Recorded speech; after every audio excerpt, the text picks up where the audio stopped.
Well, hello, everybody, and welcome to Comic Art Convo. That's what it is.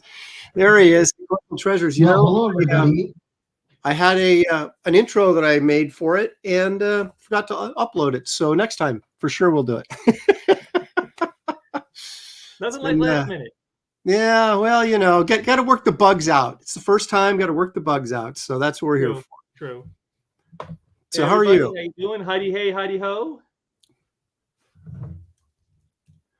Let's see who all's in the chat today. We got Wiley Draws was the first one in here. First fist bump for the Canadian truckers, he says. Past Master Dan, no first, no leg kick. What's the world coming to? I know. Well, you know, it's a new show. We're breaking people in on a Saturday afternoon, you know.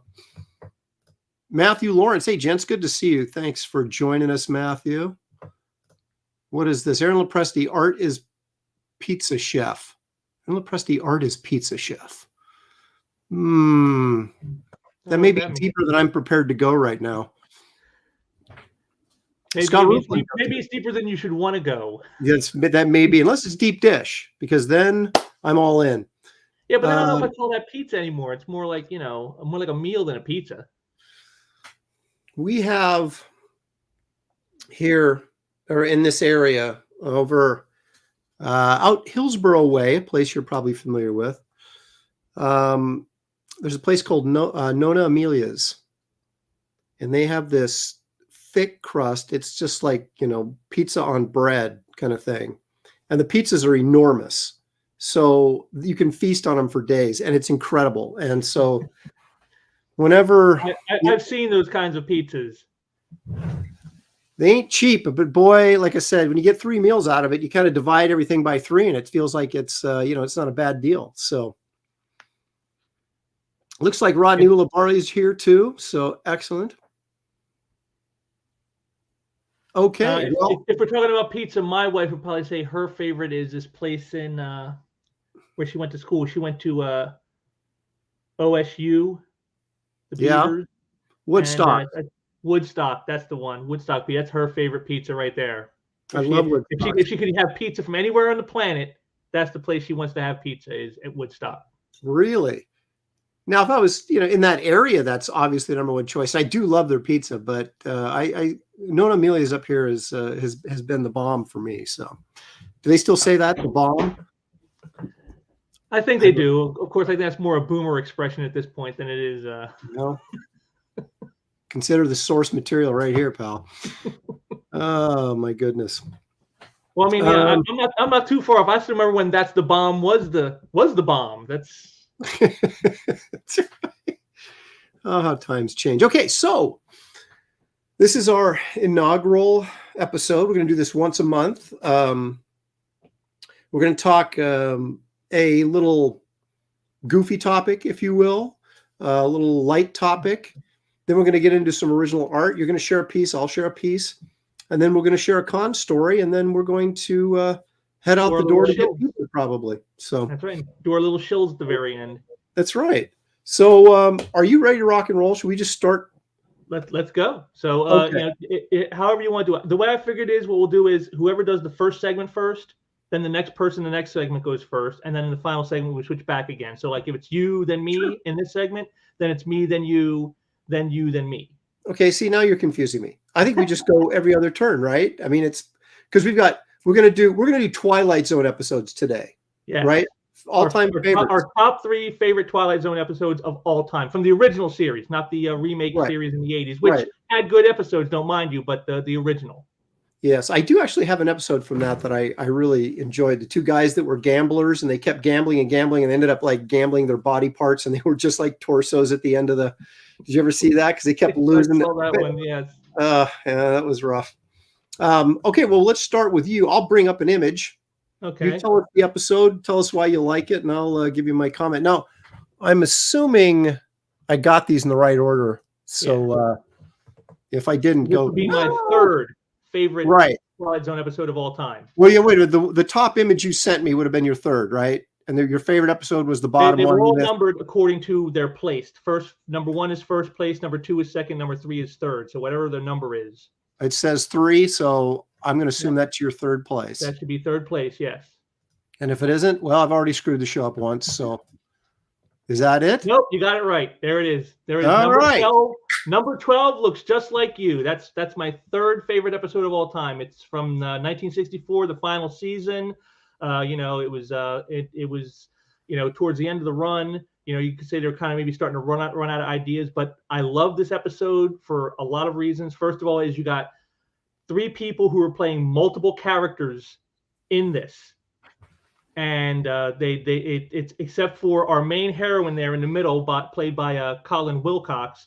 All the other roles are by 3 other people that they do all the roles, and it's interesting to watch how some of them pull that off better than others. Susie Parker, the other one on the left there, she doesn't do as well. All her characters seem to sound the same, like you can tell it's all the same person, but the dude over there, Richard Long, one of my favorite actors of the time. Mm-hmm.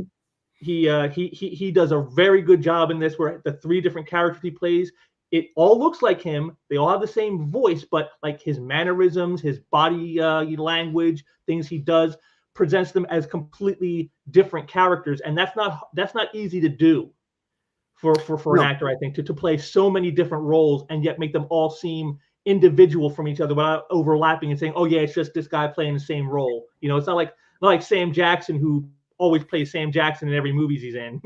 Right. And so he really did well in this. What I love about it is and you're going to find this with all my picks, is how the ones I've chosen are all as relevant or more so now than they were then. In this episode, what they do is they're based on like the beauty is the thing. The transformation so you can be beautiful, and everybody wants to be beautiful, so everybody looks the same. And she is the one who doesn't want to do it because she wants to remain an individual, and nobody else seems to understand this because they've all gone through transformation. And it's scary to watch this, because when you mirror it to our current times, if you change transformation to vaccination, and when you talk about how being beautiful, you just say being protected, all of a sudden you're like, whoa, this is too scary. It's all the same thing. And one of the best moments in the episode is towards the end, when she knows she's going to be getting forced to be transformed, and she's talking to her friend played by Pamela Austin, who, just ironically enough, is the only person still alive who was in this episode. She says to her, she goes, can't you feel anything? And she goes, well, of course, silly. I feel good. I always feel good. Life is pretty. Life is fun. I am all and all are one. And it's like, that is, and she says it in like this upbeat, up-tempo, bubbly voice. It's and it's just scares the hell out of me to hear that. Because that, again, just looking at our current times, this is how people are. They're like all thinking the same way, and nobody understands anyone who doesn't think like them. And that's why I love this episode, is because it says something about the importance of individuality and individual thought, and how easily that can be taken away and lost in the urge to sort of be like everybody else, to be a part of the crowd. Right. And I love this episode for that. Again, great morality tale. Rod Serling, again, I guess it's towards the end of the series, but it's definitely a great episode. They didn't have the budget at the time, and I've researched some of this stuff. They didn't have the budget they had on the earlier episodes. Like, all the sets are pretty sparse and stuff like that. But they really got it in with the story, and I really love it for that reason. You brought up Susie Parker, who was a fashion model and turned actress from the 40s, 50s era, and so it was funny. I had never seen her in anything. I'm familiar with her, but I'd never seen her in anything. And there you're like, oh, Susie Parker's in this. And that would explain maybe why she had a little bit of limited range. She was more of a model than an actual actress. Well, again, in service to the story, maybe it kind of works as well, to the benefit, because everybody's supposed to think the same and feel the same. And so for her characters to look, and sound almost exactly alike, would seem to work. But I just like Richard Long's performance, because he played different characters of I guess, would say, more importance in the story, and he was able to individualize them yet still make them all uniform at the same time. And like I said, that's not an easy thing to do. And Richard Long, great actor. He died the year I was born, in 1974. He was like 47 years old, but he had a long like 20-year history in the business, and he did a lot of television work, a lot of great stuff. The Big Valley TV series is probably what he's best known for, and then he did the movie The House on Haunted Hill in the 50s. So he's a great actor. I think if he would have lived longer, he would have went on to do a lot of great other things. Like I said, he's to me, he's one of the better actors of the time period. Like one of those chiseled, good look. Like he was like your leading man type, but he never really got that great leading man role. Yeah. And so, but yeah, this is my third favorite episode. Number 12 looks just like you. Number 12 looks just like you. All right. A good pick. And it's funny how these morality tales in the Twilight Zone, so a lot of them are not all that dissimilar, which you'll find with this one. Now, this is Eye of the Beholder. Yeah. Again, something that has to do with looks. And so in this episode that kind of freaked me out was, of course, all the doctors and nurses are all in shadow the entire episode, right? And they have this blonde girl here who's bandaged up, and they're talking about, how they've done this surgery and tried to make her look right and all this. And she's like very confused, not sure what's going on. And they say that the surgery has been a failure and they're really sorry. And they take off the bandages and she's this beautiful blonde woman. And at that point, we reveal that all the doctors and nurses all look like these pig-faced people. And of course, she's freaking out and tries to get away. And as she runs down the hall, we see, this hallway has these monitors with this sort of, 1984 Stalin-esque, whatever. Big brother leader type. Big brother, right. Looks just like the pig-faced people, talking about how we all have to be the same and we're all together, and basically a lot of the same ideas that were in the episode you just picked. But the interesting thing at the end of this one is she gets in a room with a guy who's a normal, good-looking guy, and the doctors and everybody are all kind of sad. They're saying, well, you're going to go have to live in this colony of these, whatever heinous people. They're actually really the good-looking people. Yeah, the freaks, and, not get to integrate into society with the rest of us because we can't make you look like us. And so she walks off with a good-looking guy to, I guess, oppressive good-looking land. But it's obviously a very overt communist metaphor for all of this, during a anti-communist age in the 50s. Well, I mean, just like in my pick of number 12 looks like you, the one doctor says, she tells him, she says, I don't have to get the transformation. You're not going to force me to get it. And he goes, no, my child, no one has ever been forced to get transformation if they didn't want it. The question is why you don't want it, and then we can make the necessary adjustments so that you'll get it. You see, it's like coercion. Yep. Right. And that's what that was in this thing too, is like there's a coercive thing where you have to be all the same. Isn't it funny how obvious this was to everybody when they'd watch these episodes? They'd get the message, and how unobvious in the reality when it's happening to people is to a lot of people. It's incredible to me. But as we kind of watch stuff like this play out right in front of us, we're like, don't you remember that Twilight Zone episode? But they'll watch the Twilight Zone episode and then they'll just say, well, no, that's not what's happening here. You're like, oh, it's different. Exactly what's happening here, and it's just amazing to me. It really is. But okay. So let me go to my number 2 pick. My father used to force me to watch The Zone in the late 70s as a kid. Freaked me out. Forced you to watch it. I watched this stuff when I was a kid, but I have to admit, I have not revisited a lot of this stuff recently. It's not like when I go back, I watch Star Trek all the time, the original episodes, and constantly, for years, but I haven't really revisited Twilight Zone much since the 70s. So it was really difficult for me to kind of grab some. I had to kind of go back on YouTube and kind of jog my memory a little bit on some of these, because I used to watch it pretty funny enough that you bring up Star Trek, because now we're going to go to my number 2 pick. Right here, which hang on a second now. Which has a Star Trek connection. Ooh. I'll tell you, it has nothing to do with William Shatner. Here we go. Alfred Willoughby with the great James Daly, who you may remember from the episode where he played Flint, where they go to the world where Kirk gets the robot. Oh, he had the gray hair and he fell in love with the robot chick. Yes. That is him, James Daly, right there. And this, I love this episode. It's about a middle-aged guy who is in like basically in over his head. He's in a world that moves too fast for him, and yet he's got a wife that keeps pushing him and a boss that keeps pushing him. And he's getting it from all sides. It's just the world is moving too fast, and he wants it to slow down.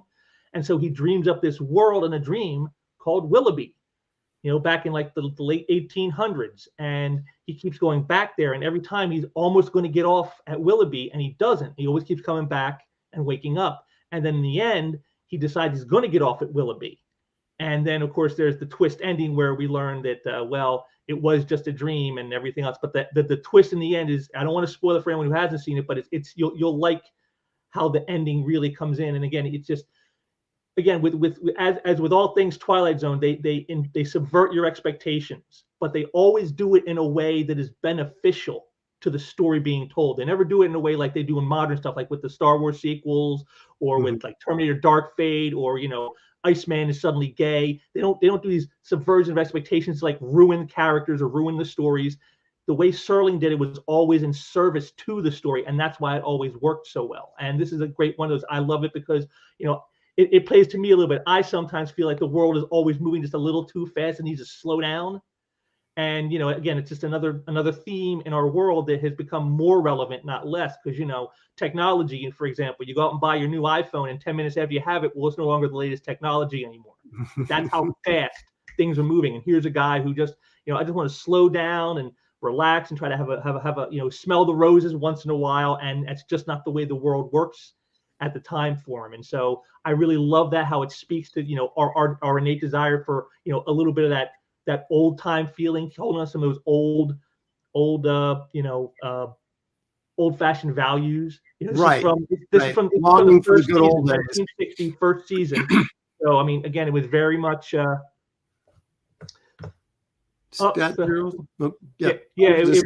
was very much in that vein, and I love it for that. And again, James Daly is just awesome in this. The way he plays this character is just so you really feel for the guy. And he's got and he's another one who died relatively early. He died in 1978.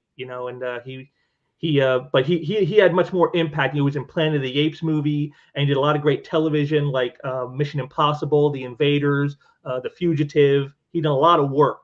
So again, just like with Richard Long, another guy who was a great guy who just didn't quite make it where he would have, and he died maybe a little sooner than he should have, because he might have made it further if he'd stuck around longer. But again, a great actor, a great performance, and like I said, it just really speaks to us as people, our desires to want to just smell the roses once in a while, and right. How life doesn't always give you that. Yeah, we're all sort of the older we get, the more nostalgic we get, don't we? Isn't that the truth? It's like you can't. It is. All right. Well, I'm going to give us another Star Trek connection. This one a little bit more obvious. Anything with Bill Shatner in it is instantly my favorite.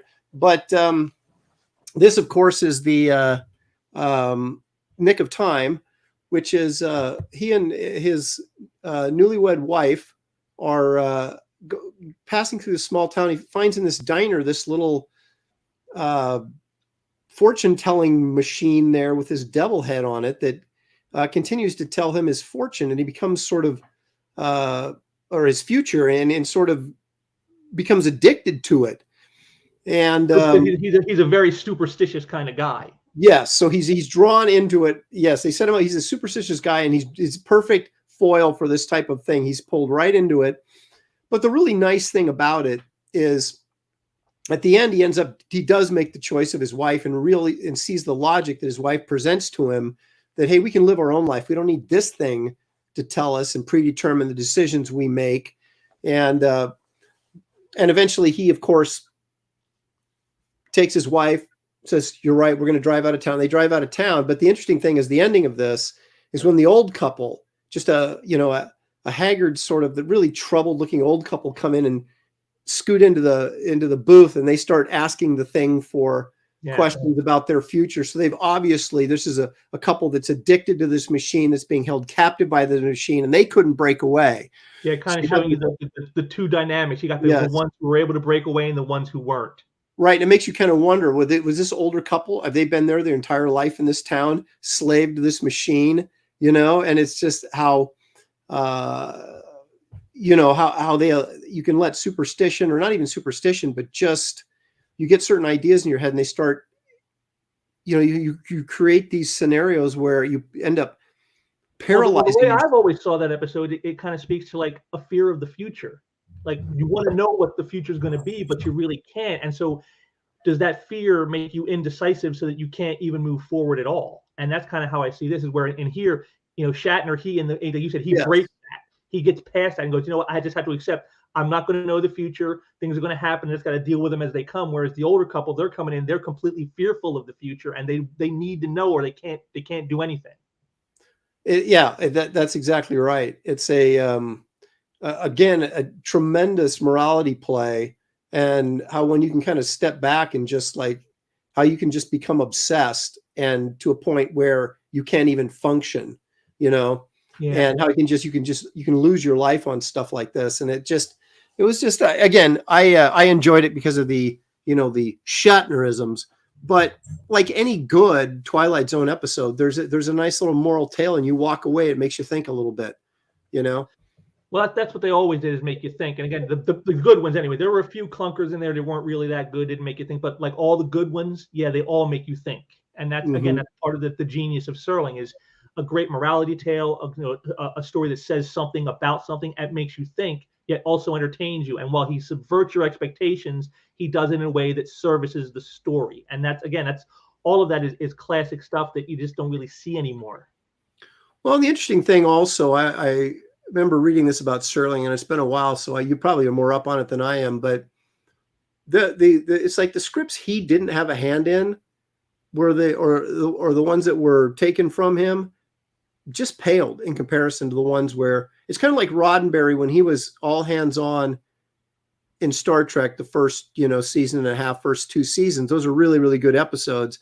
Where in the 3rd season, where he was off trying to build other shows and do other things and wasn't really overseeing what was going on, the shows got kind of crappy. And I think the same thing you can see in the Twilight Zone. The ones that Serling had his hand in were always just top notch. I mean, the dude was a workaholic, obviously. Yeah. Worked himself to death. He's part of the greatest generation. That's how they all were. Mm-hmm. My father, he was born in 1939, before he passed in 2014. And, he was like that. All he knows is work. What is this? Hail to Dr. Mask. Yeah, there you go. Thanks for shopping. Thanks for showing up. Would you buy the wood? Would you buy the wood? You guys buy the devil napkin holder? I wouldn't touch that thing with a 10-foot pole. Oh, I'd love to have that, just to have it as like put it out. Just the devil icon on there. No, just to have that napkin holder, have it like just set it out somewhere in my living room. That's a perfect talking point piece. People like, what is this? Oh yeah, that's the devil napkin dispenser with the fortunes from the Twilight Zone episode with William Shatner, and people are like, oh my god, and just that would be awesome to have. I would love to have that. I'm a memorabilia guy, but man, anything with devil stuff on it always creeps me out, so I stay away from it. Walk away from the messaging platforms. There's a heck of a lot of Twilight Zone episodes that could come from the internet. Boy, isn't that the truth? That is true. And speaking of which, now we come to my all-time favorite. To me, this is the pinnacle. This is the best. You do not get better than this. This is the ultimate episode, in my opinion, of the Twilight Zone series. Take a look at it and see if you're right. Well, of course you're right, because you're the world's greatest expert on your own opinion, and that's all that matters right here. There it is, Burgess Meredith. The obsolete man. Yes. The great Burgess Meredith and Fritz Weaver. Two extremely talented actors. We all know Burgess Meredith's resume. We don't need to go into that, of course. And then Fritz Weaver, he's done a lot of great work. He was in Creepshow. He was in Marathon Man. He's done a lot of television, Magnum PI, Mission Impossible, Murder, She Wrote. And on top of that, he did do there's still a Star Trek connection. He did an episode of DS9. Did he really? He was in an episode called Tribunal, I think, and it's the one where Chief O'Brien is put on trial on Cardassia, And Fritz Weaver plays his defense attorney, who's constantly trying to lose the case, because that's how it works in Cardassia. Is like you don't want to be a winning defense attorney. You got to lose your case, because in Cardassia you're guilty, and the trial is just there to figure out how hard your sentence is going to be. So he's like totally like sabotaging and not doing anything to try to defend Chief O'Brien. But in the end, because of his friends on the space station, they get the chief actually innocent. Like the first time in history on Cardassia, someone was found innocent, and as they're walking out, Odo walks by him, and he goes, what just happened? He goes, and he slaps him on the shoulder. He goes, "You won, congratulations!" And he walks away, and he's like, "No, I'm ruined." but I love this episode. I mean, it's like goosebumps watching this episode. The way this whole thing goes down. I've got it right here. I'm gonna call up on my old computer here because I have it saved. The narration at the beginning by Rod Serling himself sets the entire tone for everything. You walk into this room at your own risk because it leads to the future. Not a future that will be, but one that might be. This is not a new world. It is simply an extension of what began in the old one. It has patterned itself after every dictator who has ever planted the ripping imprint of a boot on the pages of history since the beginning of time.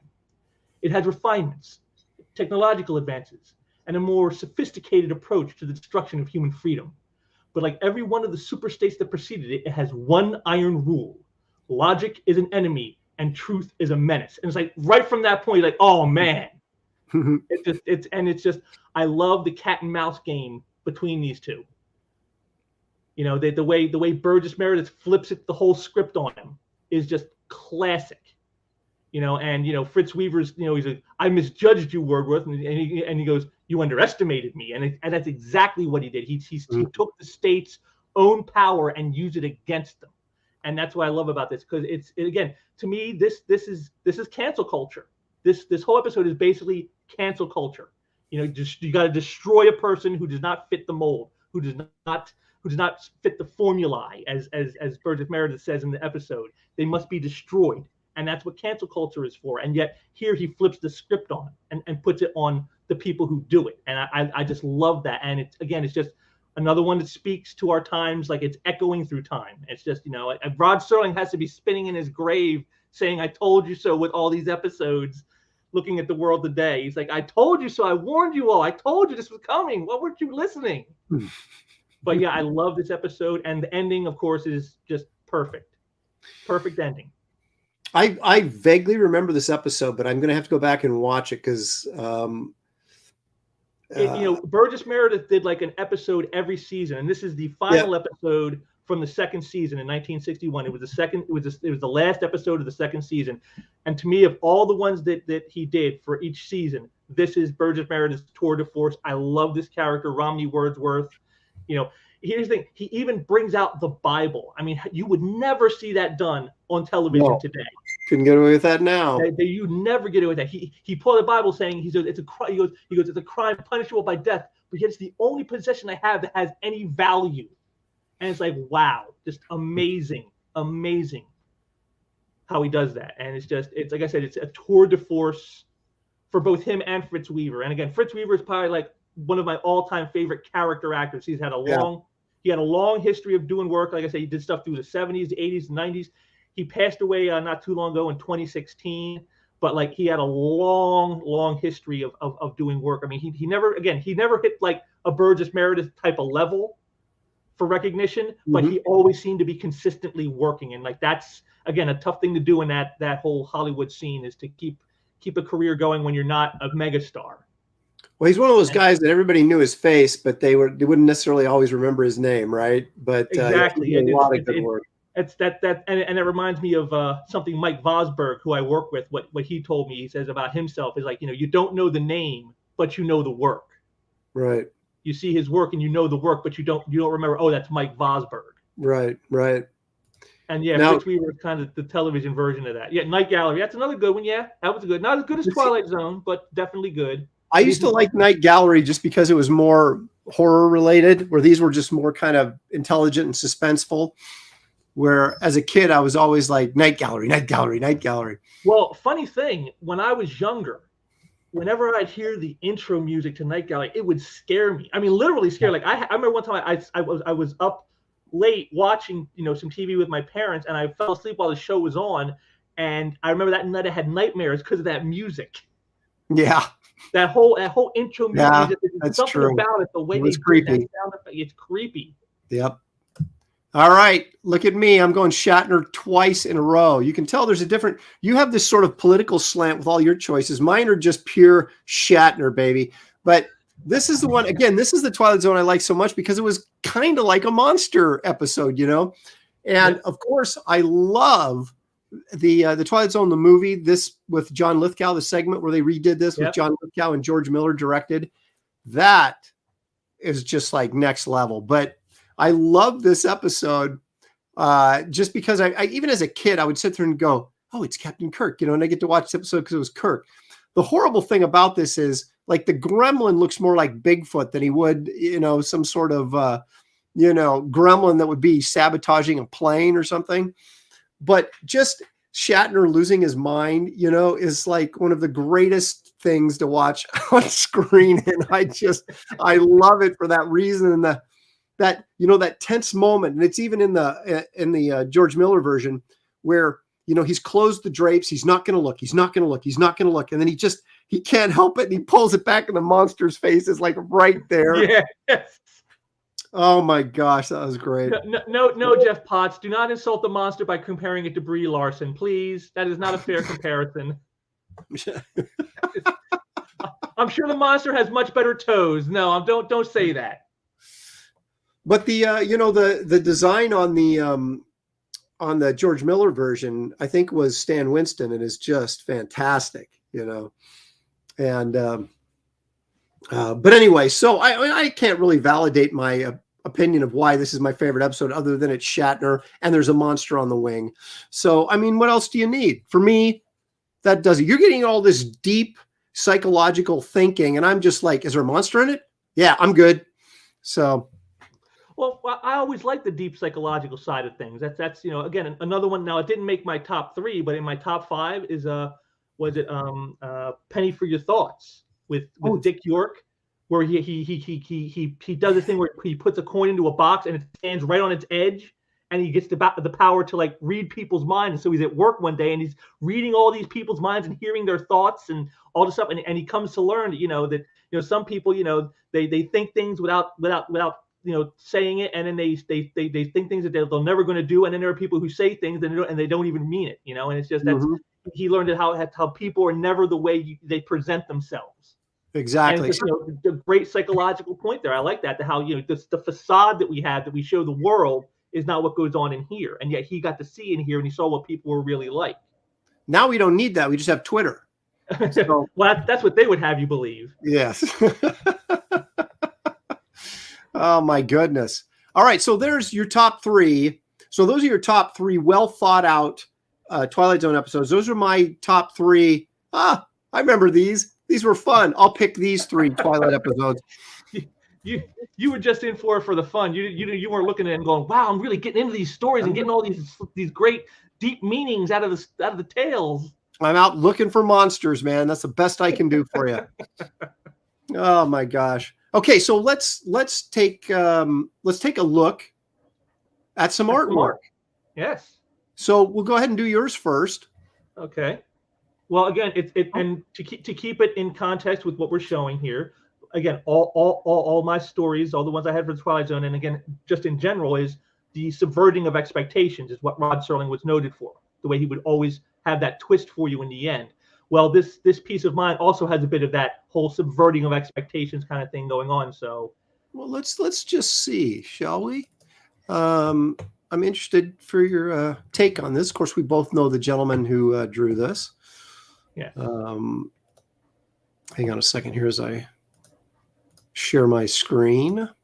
Boom, Dan Lawless. Dan Lawless cover to Barbed Wire #2, inks by Jeff Albrecht.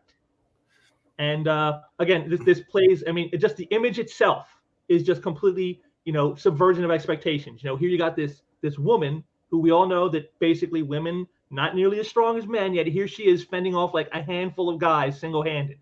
Total subversion of expectations, and But then again, that's what the character is, you know. And this was done back in the day when subverting our expectations again was played to the strength of the story, not just to change things up, just to tick off an audience, or to, you know, to just change something for the sake of changing it. This was done that way. And I've told people why I love this cover is it's the 4 B's of barbed wire: bullets, boobs, booze, and busting heads. And you get all of that in one image. Well, it's the quintessential barbed wire image. Like, if you want to know about barbed wire, just look at this image and it tells you everything you need to know. And, you know, I just think I thought this was like Dan Lawless's best cover, and it's his best image he did for the entire series. And you know, Dan has told me in the past that his barbed wire work, along with his work on Agents of Law at Dark Horse, he felt it was some of his strongest work that he had ever done. So to have a cover, and his first cover from that barbed wire run, is a real treat for me. And a little side story for you folks. You know, this cover was a gift. I started working with Dan in 2017, and you know, selling his art for him. And what I didn't realize was in that year he was having, you know, a little bit of tight times financially.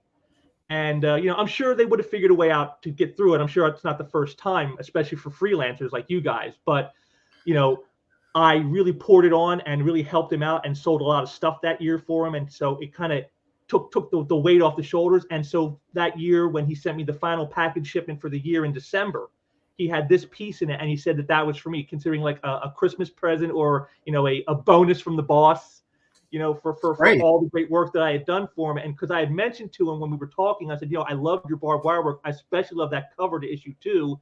It's precisely for what I just said, because it's everything about the character all encapsulated in one single image. And so when he sent this cover to me, I was flabbergasted to get this as a gift. It's just awesome. So it's not just a great piece of art. It's also got like a special meaning for me, you know, for the reasons why he gave it to me and everything. So this is like just a great all around piece. And again, a great piece by an artist who, you know, didn't probably get as much recognition as he should have. But again, like I said, totally even in his mind, it's along his lines of his best works. So yeah, right here, barbed wire number 2 cover. And what I really love about it is how you see extra stuff, because I believe I sent you the published version also. So you can see now, if you look here, you can see the bottle up here in the upper right corner. Yes. It says gross beer on it, and you can see the label. It says in there gross beer. But when you go to the published version, the way I gotta look. Hang on, I gotta dig up the published version. So hang on a second here. Well, I'll bring this black and white back up. You sent it to me on the email? Yeah, it was on there. All right. Both the covers. Must have fallen asleep on it. All right. Go ahead and keep going. Right there in that upper right corner, you can see the gross beer bottle right there. And then, like, you can see down here where his signature and Jeff Albert's signature is, right down here on the guy's shoulder.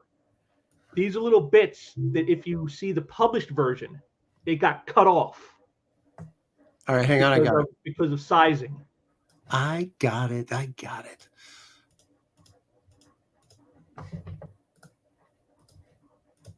There it is. Yeah, the bottle's gone. Well, yeah. The bottle, you can barely see it, and the guy, you don't see his shoulder anymore. It's like almost completely out of the picture. So their signatures are cut off the cover, and this is the published version of the cover. So you can see, again, just another reason I love the cover is little details that I wouldn't have known about if I didn't have the actual original art. You know, I wouldn't have known about their signatures being cut off on that guy's shoulder. I wouldn't have known what that beer label said on that bottle up there if I didn't have the published art, unpublished art. So there it is. That was my piece. That's what I chose to spotlight today, because, like I said, it also played to the whole thing of the Twilight Zone subversion of expectations and stuff like that. So they really did trim the heck out of that, didn't they? They did. There's a lot of stuff that got cut off in there. Was that just? Do you know if that would? Did Dan ever say if that was just bad trimming or for purposely they? I don't know why they cut so many. I just assume it was just, you know, the sizing, the way they did their sizing at the time, and it's just because Dark Horse art, as you probably know, is on slightly larger artboard than like the typical Marvel or DC. That's true. That's true. So he might have screwed up the bleed because of the size, and they just trimmed it down, and it's like, oops. But yeah, like I said, I loved it, like little bits like that I wouldn't know. Like I said, I just love it as gross beer on there. It's like, wow, even if it was like some brand, if you were like a guy who your name is Gross, like actor Michael Gross, I don't think you want to be doing something where you're going to put your name on it, like gross beer or gross wine or gross burgers. No, I don't think I want to eat gross burgers. I'm sorry. I don't. Well, think I want this is back to what year was this? Do you remember? 1994. 94. Okay, so you're right there in the 90s when, chick superheroes were, Girl era. Female superheroes were a big thing, but they were basically sex symbols for the guys that were reading the comics. Whereas it was the whole bad girl era. It was all the bad girls. You had like Lady Death, you had Vampirella, and you had She, and you had all these different variations of women, and she's just another one of those. She's the bad girl. She's sexy, but she'll also kick your butt. Exactly. And as I recall, this was for Dark Horse. Dark Horse Heroes line. Yep. It was a pretty big hit for them, within the confines of whatever they constituted a hit back then. Because I remember this getting a lot of attention, Barbed Wire and Ghost, of course. Well, Ghost because of Adam Hughes' art. That's what got Ghost's attention. Well, that's, of course, can't go wrong there. No, but Barbed Wire actually is the most successful character of the Dark Horse Heroes line because she had, she's had been rebooted multiple times since this series over the years.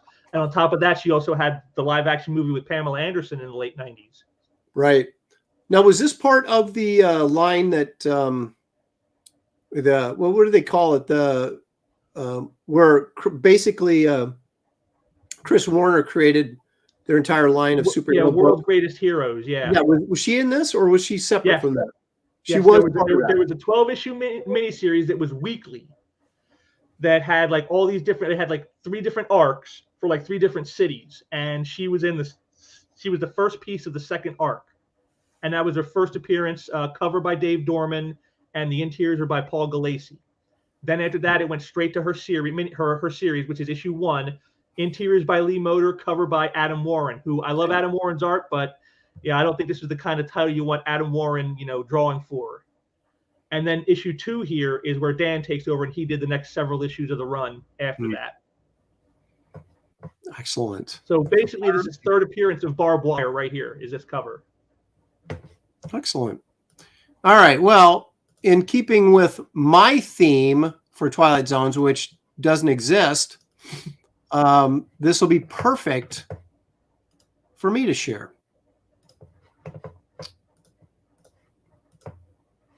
This is, of course, the great Alan Davis. And I picked this up early 90s.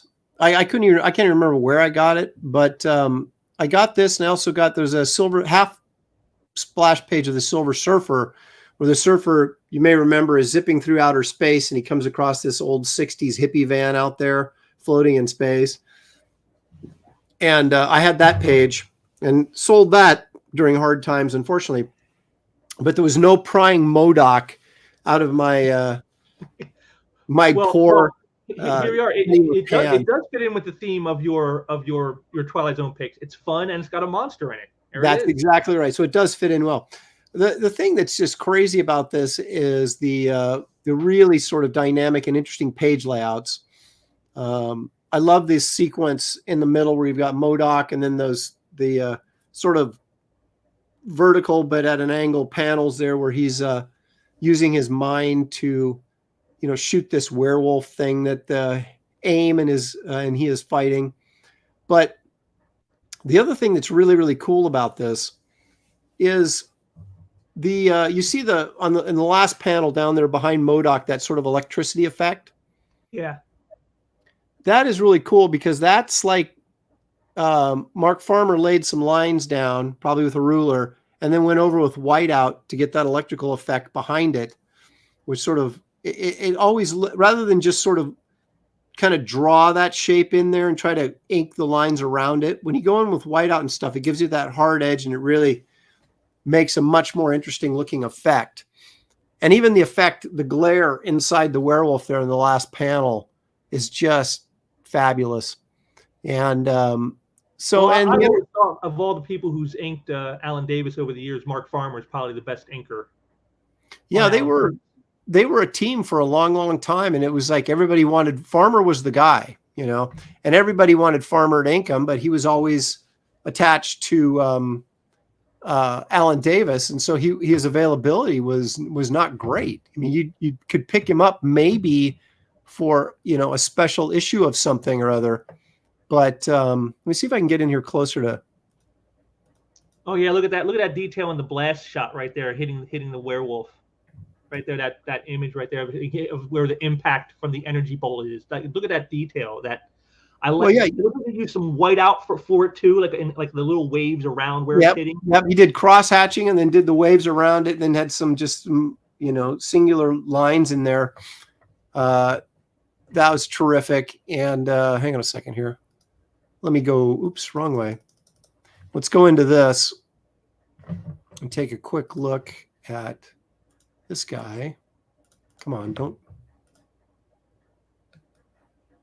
I've got this in. There we go. That's what I want to do. I've got this in preview instead of Photoshop, and so it doesn't work quite as.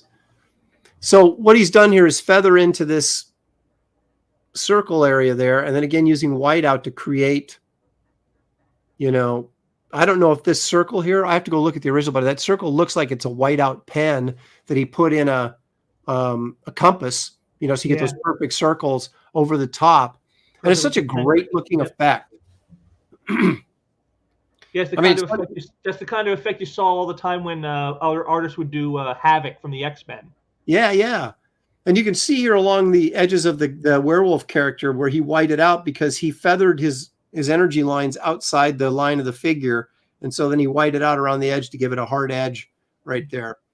And it's kind of cool to see those effects that these guys who really know their stuff. Yeah, it really shows on the right side more than the left. Like on the left side, you can almost see like a thin line along the arm. Like he delineated where the arm was, but then on the other side, it's definitely, you can see the breaks in between.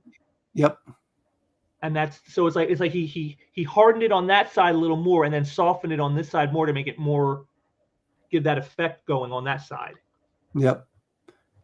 Oh, that's very, very cool stuff. And let me get over here. See, and you can see the white out there again on this. So basically, he rules a bunch of lines wherever his vanishing point was, probably somewhere in this neighborhood, and rules all of his lines, and then he goes in with white out and creates this energy effect over the top of the lines, and it gives you that great look.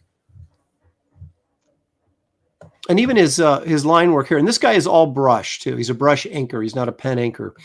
So that just goes to show you the value of the control. Now these are, I'm sure, pen lines, but just the inking on the face and things like that. Well, and then like down there in the lower shot of MODOK there on the bottom, I mean, every single tooth is delineated in the top of his mouth.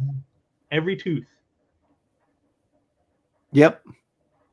And then even on the bottom, you can see they're trying to get every single one in every single individual tooth. I mean, that's some high attention to detail. Yeah, and from Alan Davis as well. I mean, Alan Davis's pencils are pretty stinking tight.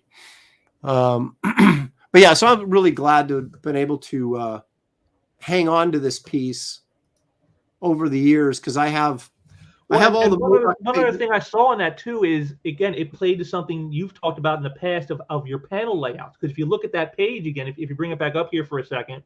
Oh, yep. You know, we can see this. I'll point this out to folks who might not see it. No. Where did he disappear on me? There you are. Okay.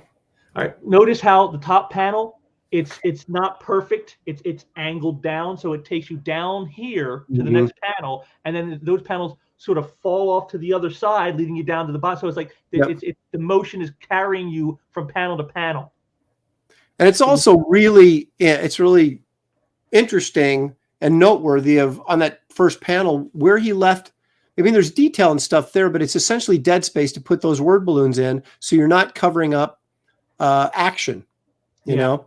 And that works really well too. And as an artist, that is a really hard thing to remember, It's like, oh yeah, they got a bunch of word balloons here. How should I? Because when you lay a page out and there's no word balloons there and you have that dead space, you're kind of like, God, this doesn't look right. It doesn't look balanced, and you feel like you want to go in and fill it in. But then you have to remember those word balloons help balance the page in terms of the design. So you have to keep those things in mind.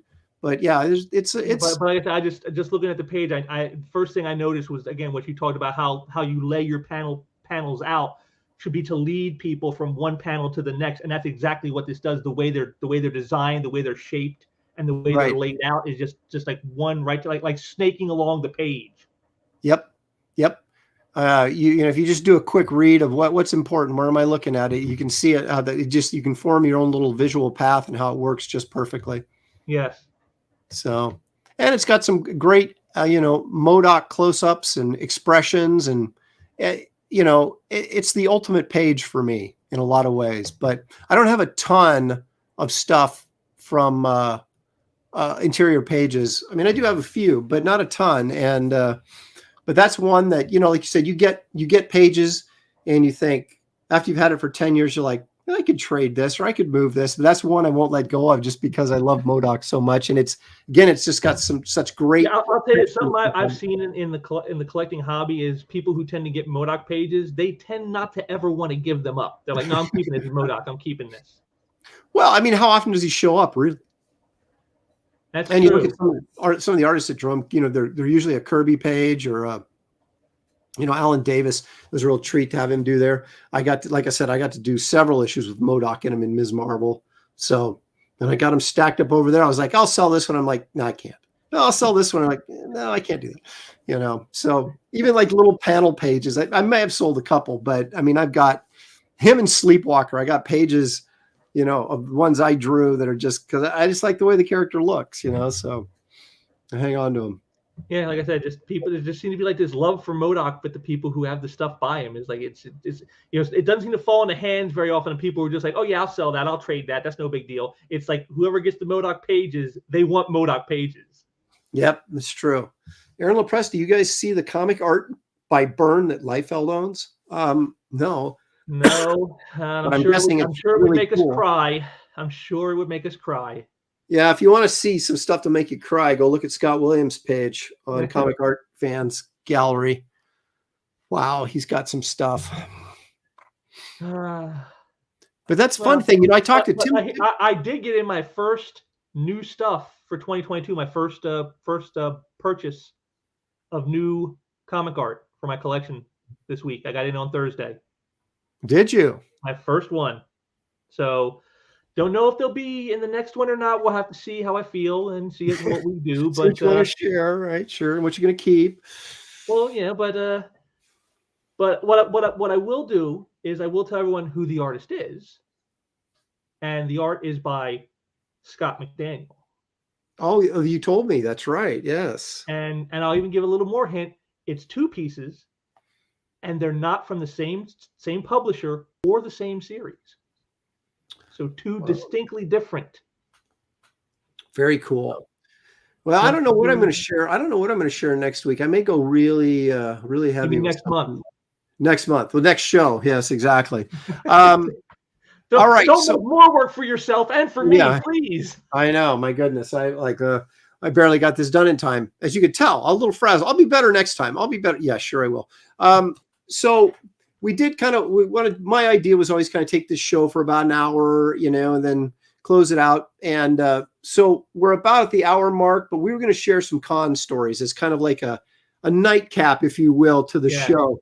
So go ahead and entertain us with one of your con stories. Keeping in honor of this being the inaugural edition, it's the first one. I figure where better to start than with the very first convention I ever went to. Philadelphia, February 1994. I remember distinctly because it was cold. And this is my first show. I had never been to one before ever. So I had no idea what to expect. And of course I was blown away. I'm looking at all this stuff. I'm like, my God, I didn't know there's so many comics in the country. Where did all this stuff come from? I mean, I've been in shops, but I've never seen this. Where was this at? Philadelphia, 1994. That'd have been a great city to go to a con in. And So when I went there, I didn't have a lot of money at the time. I was working a small time job. I didn't have a lot of money to spend. And the reason I wanted to go is because Stan Lee was going to be there. But what I didn't realize was he was only there for Saturday of a 3-day show. And that was the one day I couldn't be there because I had to work. So I was there Friday and Sunday, but I couldn't be there Saturday. So the whole reason I wanted to go to meet Stan Lee, and I didn't even get to meet him. Fortunately, I did fortunately get to meet some other people that sadly are no longer with us. One of them being the great Dick Ayers. And I hear. Oh, oh my goodness. You got him to sign that? It's the Living Colossus, yes, versus Fin Fang Foom. Well, baby, you don't get any better Karate than that. style, 1970s. So, but that's not the story. The story is also at the show was Chuck Dixon. And I had met Chuck a few other times. He had done some in-store signings at some stores around me. And so I knew he was there, and he was sitting next to, I think it was Tom Lyle and Scott Hanna were also there next to him. And so everyone's in line to see Chuck, and the big book of the time was the Punisher Batman book by him and John Romita Jr.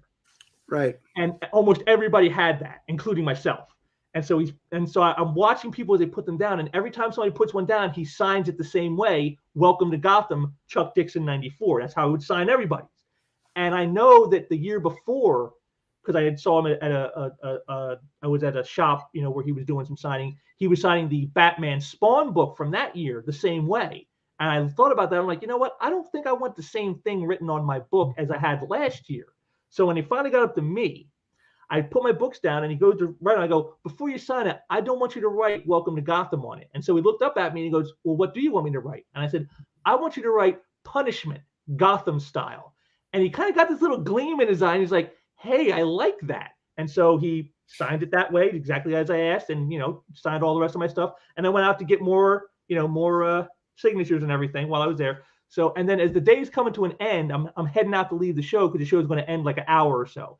And as I'm exiting, I have to walk by his table again. And I see, again, someone plops down Batman Punisher, and he signs it Punishment Gotham Style. And I just started laughing. So for all you folks out there, if you think, if you have a Punisher Batman book and it's signed Punishment Gotham Style, I was the one that created that. I was the first one to have it. And as proof, here is my copy right here. There it is. Punishment Gotham Style, Chuck Dixon 94. So that was my original concept. Now, Chuck can take all the credit for it that he wants. I don't care, but I was the original concept guy behind that. And also at the show, I had something else that happened. The one little purchase I made at the entire show for the 2 days I went was this little Bama Jamma right here. Oh my goodness. Classic Lopresti. Is that one thick Spider-Man? He looks more like Venom with that kind of build. Yes, this was the only thing I bought. I remember my brother and I, we were both at the show on Sunday, and we said, we got to get something because, we're here. There's all this stuff. It makes no sense to get nothing. And you were at the table, and we're like, let's get a couple prints. And he got Vampirella.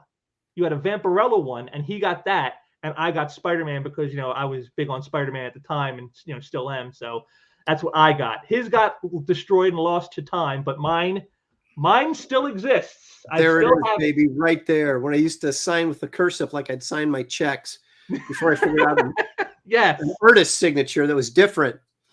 Oh, my goodness. Right down there. Look at that. 94. Yeah, that's the artist signature right there. But then people would come and I'd autograph in cursive. And I was like, which is a cool signature, but it was just, I don't know, too foofy. I was like, man, I gotta get a better signature, which I did. I actually worked on a signature. People joke about this stuff, but we actually do that. You sit there and go through several different, different ways you might sign your name and different things. So you find something that works. Then you have to train your hand to do it so that it can do it, the same all the time. So on reflex, just exactly. Yeah. Okay. Well, that reminds me, I'm going to go back to my first con. In Portland, Oregon. And there wasn't a lot happening out here in the comic book scene in the, in the 70s. I would read Comic Buyer's Guide, the weekly newspaper, and dream about going to this show they're advertising in New York or Philadelphia, but it was unable to go. At 16, 1980, I could drive. Now, if a con showed up, I could go, and I was a regular in my comic shop there in the Beaverton, Oregon area, and actually it was get that note by Randy Howell down there. That's Flash Thompson cosplaying as Spidey. Exactly.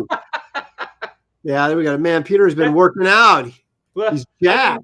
Flash Thompson was always a Spider-Man fanboy, so I could see him dressing up like Spider-Man. That could happen. Could easily be that. There was even a story where it happened. Yeah. When I was in high school, I had two comic shops I went to regularly. Mike Richardson's, who is the publisher of Dark Horse, owns Dark Horse. Well, they just recently sold, but was and still the head honcho of Dark Horse as far as I know. And but he had his own comic shop called Pegasus in Beaverton I would go to. And then a gentleman by the name of Don Reardon had a shop over on the east side called Second Genesis. And I would go to his store, not Second Genesis, that was the distributor. I'll think of it in a minute. Anyway, Don's store, which I think is still there. I haven't seen Don in years, and so I got the flyer for this show, and I was like, I'm doing this thing. And it was at the Masonic Temple. And the interesting thing about the Masonic Temple was, other than there was no human sacrifice or anything, but the way the building was set up, well, not when I was there, it was clean. I didn't go with a black light to see if there's blood stains or anything on the floor, but they had this big auditorium, right? It was open. And then there was stairs on the side, and there was a balcony that circled, right? So you had this balcony you could go up on and look down, and you could be on the main floor. And for me, it was gigantic. It was just incredible. And there was, people would come from all over the state in Washington and other places into Portland. And so you had all sorts of kind of cool stuff that I loved, like, those Golden Age books there, which I'd never seen, hardly at all. And, they would have famous monsters magazines, and the portfolio business was really big at that time. So you had the Wrights and Frankenstein portfolios, Barry Smith's work, all that kind of stuff that was fanzines. I mean, just everything, right? That you could imagine, vintage posters, original artwork. And so what happened was I went to this booth, and there was some guys down from, I think, either Salem or Eugene, but they were Golden Age dealers. And they had all these Haunt of Fears and some bunch of Golden Age stuff. But I was really into the ECs, and I wanted to grab some EC horror comics. And so I said, hey, guy, can I borrow your price guide so I can, check your prices? I mean, that's basically what you did, right? And they'd go, sure, here, And so you'd look it up and say, okay, is this priced reasonably according to the price guide and whatever? So I went back and forth with these books, and lo and behold, a reporter from the Oregonian, which was, the newspaper for the state, the big newspaper of the state, was there, and clicked a photo of old 16-year-old Aaron looking through the price guide, checking out some comics, which of course made it into the entertainment section of the newspaper, which of course made it into all the hands of all my friends in high school, who now I could no longer hide the fact. And the ironic thing was, I had my I was a basketball player, and I had my basketball summer camp shirt on in this as I was reading a price guide, picking out a comic, being outed as a colossal nerd. The grief I took that next week in school, because everybody's, hey, check is that, man? Yeah. I mean, it was a big picture too, and oh yeah, good times. But I figured at that point, you might as well. The media actually did investigative journalism. That's right, and they uncovered basketball player from Beaverton. That's right. Secretly a geek, and so that was and I actually did. But at that show, I picked up a couple of the Tales from the Crypt and a Haunt of Fear, and then I picked up a Golden Age Cap issue, which I later traded for a Spider-Man #2, which I later sold. So all for naught. But that was that was the first time I sort of realized that, it wasn't cool to be a comic book reader, because all my friends have been comic book readers, when we were in grade school and stuff. And in junior high, I didn't really, we'd go to the comic shops. But when you get into high school and you're trying to be cool, Yeah, that was Well, pretty usually funny. what happens is you develop a new interest. It's called girls. That's usually what happens. Well, that's true, and that didn't help me in the girl department either, you know. But the one thing, everybody knew I was an artist, so I could always go, "Oh yeah, I'm checking this stuff out for reference and kind of, you know, doing some Trying to see what these cartooning." art styles these guys are doing, and see if Exactly, I can do that. exactly. Oh my goodness. Yeah, no, for me, high school was just, you know, I was the geek all the time. It didn't matter what, so I just let my freak flag fly and just let it go. Yeah, I was leading a dual life. I have to admit it. You know, jock on one hand, comic book artist, comic book collector on the other. So it was like a very balancing thing. Well, Randy, Howell. I have Ayatollah portfolios. That's what I store the art for the artist I work with in. That's also what I store my personal collection in. So I use portfolios because I figure it's the safest thing to do. I can store them away easily, and just whenever I feel like looking at stuff, I can just quick drag it out. It's right there, and I don't have to worry about anything happening to it. Mike Miller's in the audience and being civil. So thank you, Mike, for being a fine young gentleman this afternoon. You know, the funny thing is I have all the art I buy is either framed or it's in a portfolio. My art is stacked in flat files, and some of them are some of the series are like in their own, you know, other people's art is like it's like you know, homage. You're like, oh, it's like I gotta cherish it, like I gotta worship it, so it's gotta be treated with kid gloves. And you're just like, yeah, just throw mine over here, it's out of the way. It's just not more of this Lopresti crap, you know. Yeah, but did you get the email I sent you about that piece I was trying to get on eBay? Yes, I did. I couldn't believe it when it went. The Star Trek. They're right. The what? The $10. I could not believe it. Yeah. So you're talking about the splash page, right? From the Star Trek. Star Trash. Yes. Yeah. I did that. My first series of jobs in the industry was for Marvel, working on their humor book in the early 90s. And I did a Star Trek parody called Star Trash, and it had a splash page of the Enterprise, and it had it was hitting Santa Claus was pinned against it. It had the crew from Duck Dodgers hanging on the outside. Yeah.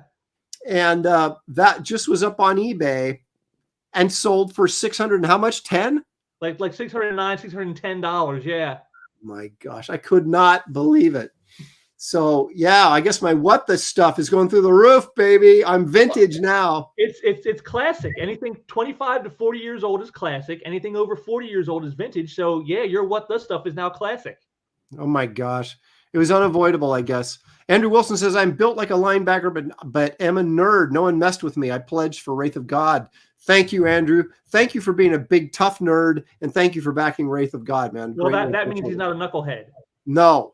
He's smart. Maybe a nerd, but he's smart. And that's what I like to see. Well, nerds are usually smart. That's why they're nerds. That's true. That is true. There was a couple of guys. There was this group of nerds, and in the lunchroom, and they had their comics with them at school. This was in high school, and one of them had a Howard the Duck #1, and they were just passing that sucker around, right? And that was a hot book, right? And I remember walking by those guys. I never talked to them, right? Never in my life had I talked to these guys. And, you know, I was heading over to the jock table. As I walked by them, I said, hey, you guys should take care of that Howard the Duck #1, man. That's worth some bank. And then walked off, and they were like, how does that guy know about Howard the Duck? So, but anyway. Yeah, I remember the days of trading comics in school. Now, John Smith was a cop, and he says, hey, Aaron, so when I was working at the PD police department, I took so much grief from the guys because I collected. Until the Death of Superman books came, I had guys asking me if I could pick up issues for them. That's the truth, isn't it? You're always a loser until, of course, there's some value to something. And it's like, no, now we need this guy. Exactly. Well, you know, the funny thing is, which my daughter's in dance, and she's in college now and is a dance major, but she belonged to a competitive dance team school here in the area, and they would compete at regionals and things like that. And it was so funny. Once the Marvel movies took off, right? All these girls who never cared about comics or anything like that suddenly they're asking her about San Diego because I took her to San Diego with me one year, and they're just like, oh, of course, all they cared about was who did you see, what stars did you see. They didn't care about the comics, but it just was funny to me how, because of the success of the Marvel movies, how that whole sort of attitude towards superheroes flipped in Comic Cons, and that was a cool thing to go to, you know. Yeah. Well, yeah, again, it's just the power of all this. You know, people just never cared about this stuff except for us true geeks, and then it became mainstream, and now suddenly everybody wants to be an expert. It's like, but you're not the expert. We're the expert. We've been here from the beginning. We're the reason it was here to begin with. All jocks think about is sports. Not true. I thought about sports, comics, and chicks. So that's 3 things I thought about, and art, 4 things. So a multitasking jock. That's right. I was. Old man says kids would pick on me in school also, but usually behind my back. They knew I'd call them out if they did it to my face. Hey, that's just like real life still. Oh my God. Behind a computer screen when they do it. Yeah, exactly. Sludge #1 and Rambo #1, vintage Aaron. Rambo #1 is incredibly vintage Aaron. That is like Aaron trying to break in before he got to Marvel and stuff. Yeah, I did a few things for a defunct publisher called Blackthorn in Southern California back when I was just out of film school, but hadn't moved back to the Portland area yet. And so I was sent some samples into them and was doing a few projects for them, which they still owe me money. But Steve Shanes, the Shanes brothers. Anyway, but yeah, that's what he's referring to there. Well, you know, it was either that or you were going to do Chuck Norris Karate Commandos. Exactly. Something like that. Oh my goodness. Well, excuse me. Got to keep this dry COVID throat wet for the talking here. Speaking of which, how's Showtime doing? Well, she turns a corner, then she gets up and starts doing work, like prepping for school and tutoring and things like that. Then she's wiped out again. So I keep telling her, Shelley, just stop. But hopefully, I'm assuming she'll be back for the big show tomorrow night, and because it's been 2 weeks without Shelley, and you know, the crowd's getting restless. So, well, if she can't make it, you know, just drop me a note. I'll fill in again. I'll do that for you if you want. Well, I'll put you down on the guest host list. I don't usually do guest hosts on the show, but you never know. So as long as you're willing and able. She reminds me so much of my mother that way. She was, you know, growing up, you know, me and my siblings, you know, we weren't very industrious. Let's just put it that way. We weren't very industrious. And my mother, like, oh, I wish I could just lay around all day and do nothing like you kids, you know, typical mom. And then she had to get some surgery for some varicose veins. And the doctor said that she would have to stay off her feet for a few days, you know, to heal. And we had to practically wrestle her to stay in bed. We're like, Mom, you can't get up. The doctor says you got to stay on your feet. And what did she say? What is it she said? Oh, I can't just lay around here and do nothing all day. It's like, yeah, exactly.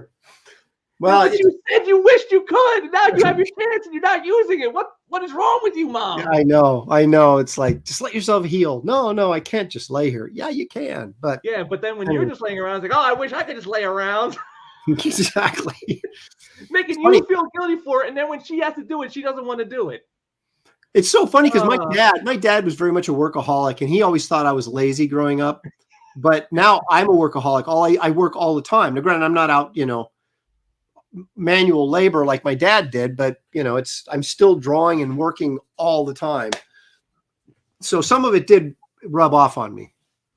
Yeah, you didn't go into the same profession, but the whole mentality, the work ethic itself is still part of you. Yes. That's what I'm trying to say. It's the same for me. You know, I mean, again, I'm always thinking of things. I'm always trying to figure stuff out. I'm always trying to work, you know, how can I promote the artist more? What can I do? What all this stuff all the time. So, you know, even when I'm not working, I'm thinking. So it's just constant. It's, you know, what are you working on and what are you gonna be working on, right? But yes. Paulus Art says, hey, Lopresti, hope I can afford Wraith before it goes down. Well, you still got a couple months. I hope so too, Paulus, but we are in the Biden economy, so you take care of yourself first for sure. Sequential, I've got your links in the description down below. Why don't you go ahead and verbalize where people can okay, we got 3 links down there, guys. First link is to the art gallery where all the art for sale from the artists I work with can be found. We got tons of great stuff there, all kinds of stuff. Mike Harris, Mike Vosberg, Dan Lawless, of course, Bob Smith, Richard Moore, Terry Shoemaker, Mark Sandroni, lots of great stuff. All price ranges from like as low as $20 to up to a few $1,000s for a piece. So running the gamut, pages, splashes, covers, prelims, illustrations, published, unpublished, color, pencil, inks, whatever you want. I probably got something that fits that bill. So, it's like about 1,400 pieces up there right now. So if you can't find something, well, you're just not trying. So you want to help me out there and help out my artists who really is who that helps. You want to help out some good artists who did a lot of great work for us in the past and even still are working today. Some of them. Head on over and pick up some stuff. Then you can maybe join in on with me and Aaron and being collectors of this awesome stuff. Absolutely.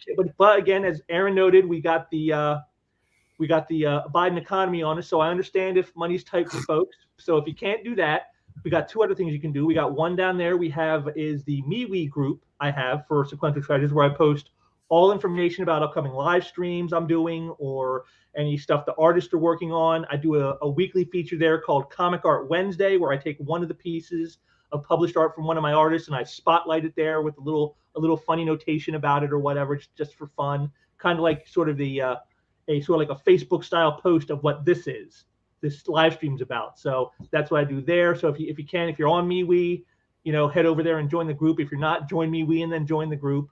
And then, of course, I have my own YouTube channel here where I have stuff on there. I have some comic reviews I did back in 2020 when I was still buying lots of books and not moving over to crowdfunding, that's where most of my money goes for buying comics now. So kind of hard to do reviews on a regular when your books are so infrequent. But I got that. I also do live streams there, Art of Unboxing, where whenever I get new shipments in from the artists, I always do an unboxing video so everyone can check it out and see all the new stuff that will be available soon. And then I do my stream of consciousness discussions called Sequential Thinking, where I'll talk about a topic and just give my thoughts on stuff. And I always bring up all the receipts. I always try to be as thorough as I can on them. The last one I just did was about escaping no escapism. How the failures of modern entertainment and what we as the audience can do about some of that. So just some thought-provoking stuff. It's not always politically correct, but it's just things I feel are important to talk about, and that's just my way of trying to get conversations started, get people thinking and talking, and so I do that. So you can join my my YouTube channel. It's linked right down on there.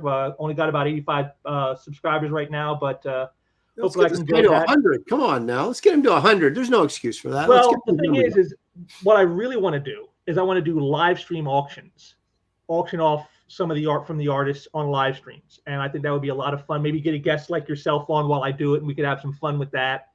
And but I need more subscribers to do that. I would never even attempt that until I at least broke, say, 500 subscribers, because I go with what I call the 10%.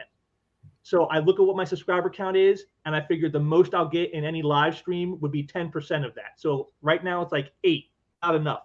If it's 500, that's 50. Okay, that's big enough to start doing some auctions. So that's the ultimate goal, is to break 500 so I can finally start doing some live streaming auctions. That's like been a dream since I first started doing YouTube. It's an effective way. I know Bedrock City, in the height of the pandemic, did comic book auctions live like that all the time on Facebook, and they were quite the success. Excuse me. Well, and when you did your art sale a couple months back, that was pretty successful too. Yeah,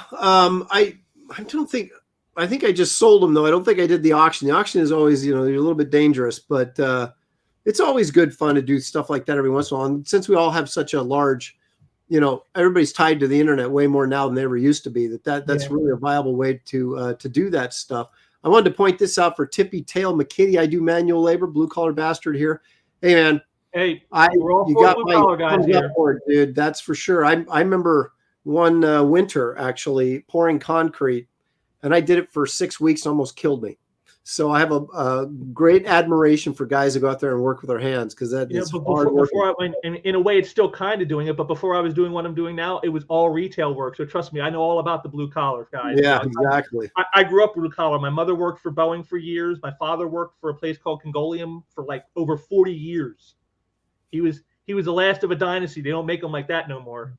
Yeah, my dad was a meat cutter, and he did door weather stripping for construction. So he had 2 jobs. And there's David Brohawk Williams. That's a guy who knows how to work. He's working on a book right now with Gabe LTA called Truth, Justice, American Way. And as soon as he gets some artwork that he can preview, he also have him on the show. The story to Graham Nolan's new book, Giant-Sized Two-Fisted Manly Tales. That's true. He's a very busy dude. And speaking of projects, I do have a project called Wraith of God. You'll find the link in the description of this video.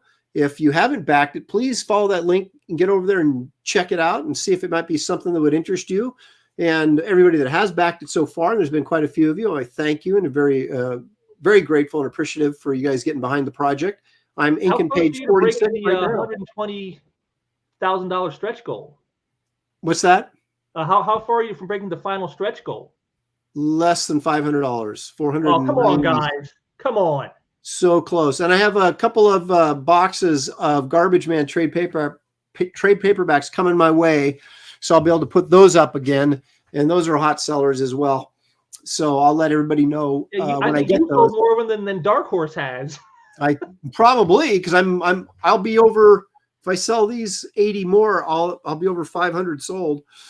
So they got every bit of money they gave me to do this project. I paid them right back for buying the books back from them to put up on this campaign. But it's amazing because people came there for Wraith of God, discovered Garbage Man, and a lot of people are reading Garbage Man and going, hey, I really like this. So it's like I'm getting 2 properties out there on one campaign.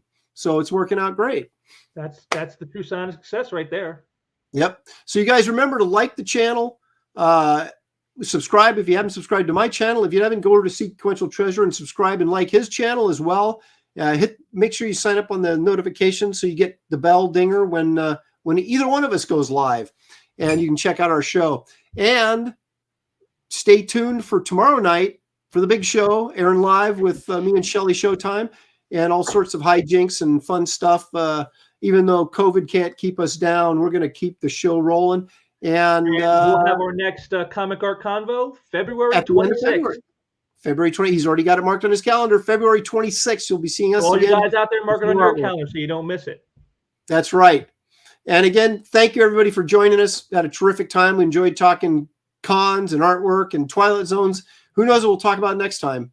But make sure you tune in to find out. And you guys have a great rest of your week starting tomorrow with Sunday. Peace out.